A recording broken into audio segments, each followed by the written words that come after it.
Anthony Losac, bonsoir. Bonsoir. Merci d'être là ce soir. Un enseignant sur 2 dans le primaire et 1 sur 4 dans le secondaire était donc en grève aujourd'hui. Cela aurait dû être le contraire, logiquement, puisque c'est bien dans le secondaire que des postes vont être supprimés, alors que 1800 postes vont être créés dans le primaire.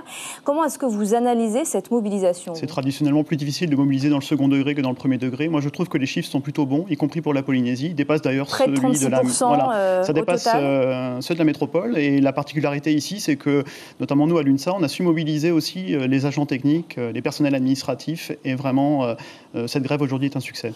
Alors, dans l'Hexagone, vous en parlez, une partie des enseignants étaient bien sûr en grève aujourd'hui. Ce que vous craignez, c'est que la qualité de l'enseignement soit touchée, bien sûr, par ces disparitions de postes. Est-ce que vous comprenez, malgré tout, le souhait du gouvernement Macron d'accentuer les efforts sur le primaire dans les milieux défavorisés? En fait, cette priorité au primaire, elle existait auparavant avec le gouvernement précédent. Oui, on le comprend. Il y a des efforts à faire sur le premier degré. Ce qu'on ne comprend pas, c'est qu'on prenne les moyens, ça nous a été dit très clairement, qu'on prenne les moyens dans le second degré pour les mettre dans le premier degré, c'est-à-dire qu'on déshabille Pierre pour habiller Paul. Et ça, cette politique, elle ne nous convient pas parce que déjà, dans le second degré, on arrive à des effectifs par classe qui sont très chargés. Je prends des exemples. En classe de seconde, ça devient de plus en plus fréquent qu'on ait 35 élèves par classe. Et c'est pas rare qu'on atteigne 30 élèves par classe également au collège. Alors, vous ne voulez pas que l'on déshabille Pierre pour habiller Paul, mais si le gouvernement vous demandait demain de faire plus d'heures pour compenser la perte d'enseignants, est-ce que vous seriez prêt à faire ce compromis en étant payé davantage? Alors ça, c'est une fausse promesse parce que c'est pas ça qui va se passer concrètement. Il faut savoir qu'il y a déjà des heures supplémentaires dans les établissements, mais il n'y en a pas pour tout le monde. Donc faire croire aux enseignants qu'ils auront des heures supplémentaires et que ça va tous des heures supplémentaires, c'est archi faux. C'est complètement faux. Et en plus, ce sont des miettes comparées aux milliers d'heures postes qui vont disparaître.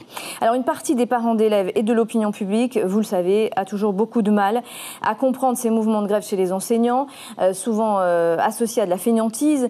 Il y a plus d'1 million d'agents dans l'éducation nationale, soit la moitié des effectifs publics. Comment 2650 postes exactement pourraient-ils vous manquer? Alors d'abord, sur le soutien, il faut savoir qu'un sondage a montré qu'en France, 60% des parents comprenaient le mouvement des enseignants. Et ici, en Polynésie également, on a reçu le soutien de l'APE, qui est très clair et qui partage nos inquiétudes. Voilà. La deuxième chose, il faut savoir que l'an passé, il y a déjà eu 1800 suppressions de postes. Cette année, c'est 2650 dans le second degré. Et il y a aussi des personnels administratifs qui sont touchés. Et on annonce encore des suppressions pour l'an prochain. Donc, on n'est pas sur des gouttes d'eau ici. On est sur une vague de suppressions de postes massive qui est en jeu actuellement dans l'éducation nationale. Anthony Losac, merci beaucoup d'avoir répondu à nos questions ce soir.